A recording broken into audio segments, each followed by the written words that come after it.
My mom, Edna, is 92 years old. She suffers from a slight case of dementia, but is physically very mobile and active. When she fell and hurt her back, my wife and I were really upset. My mom wasn't communicating what had happened, but we knew she was in a lot of pain when she stopped being able to move around very easily and had to stay in bed. It ultimately turned out that she had broken her L1. We happened to drive by the spine center at Altamont soon after the accident. I looked it up online and I liked what I saw, but I wanted a second opinion. So I consulted with a primary care doctor and heard only good things about Dr. Patel and his team. We took my mother in as soon as we could. My mother was really comfortable with the people and the atmosphere at the Spine Center, and Dr. Patel made my wife and I as comfortable as possible when we ultimately decided to choose surgery.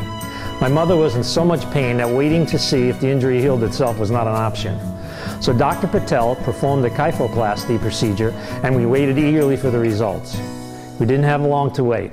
My mother only spent an hour in recovery and 2 days later was up and walking with no pain. We are all really grateful to Dr. Patel and the team at the Spine Center for taking such great care of my mother and giving her life back.